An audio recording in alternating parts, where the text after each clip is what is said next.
این میوه‌های شادبار که روی این زمین رویدند قلفینای است. در دهات گلستان ناحیه واسه در خواجگی دهقانی به نام اسماعیل در گرمخانه پرورش می‌یابند. نیمه دوم ماه فوریه حاصل قلفینای در عرفه پختن است. برای گرفتن حاصل بلند قلفینای این شب و روزها خواجگیداران تدبیرهای ضروری را عملی نموده ایستادند. ما سال اول است در گرمخانه در 10 سوتیق زمین در گرمخانه قلفینای میکنیم و یکم حاصل را از دست دادیم از سبب تجربه نداشتنمون و متخصصان به ما مصلحت دادند و کوشش میکنیم که از این بهتر شود و حاصل خوب به دست گیریم. پرورش قلفینای در گرمخانه در خواجگی دهقانی به نام اسماعیل نوگانی در این دهات میباشد. گروه کاری جماعت دهات با جلب متخصصان با دعوت خواجگیداران به اینجا آمده از شرایط گرمخانه و نگاهبین محصولات دیده نموده به خواجگیداران مصلحت‌های مفید دادند. تجربه ها نشان داد که در حقیقت با استفاده گرمخانه ها حاصل بر وقت رسیده حاصل خوب میتوان به دست آورد. خواجگی های جماعت دهات گلستان منفعت استفاده بری گرمخانه را دیده در میدان 2.5 هکتار زمین با طرز گرمخانه حاصل به دست میارند.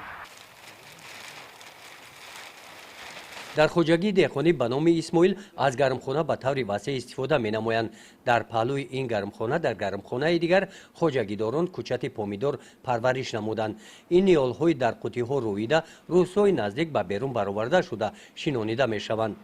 در برابر استفاده گرمخانه در دهات گلستان از کشت تگ پلیونک اهالی به طور وسیع استفاده می نمایند.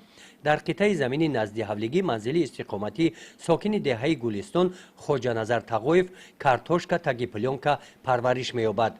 خواجه نظر میگوید که سال گذشته برای تجربه از یک حصه زمین به قدر 400 سنتنر حاصل کارتوشکا به دست آورده است. او هوسمند شده امسال در زمین نزد حولگیش با پورگی کارتوشکای تگ پلیونکا کش کرده است. منفعت شامل عبارت که تو 20 اپریل زمین ای کارتوشکا خالی می شود حاصل دیم کرده می شود. خواجه نظر تقویف در سمت استفاده ثمرناک زمین و خاک تجربه های گوناگون گذرانیده است.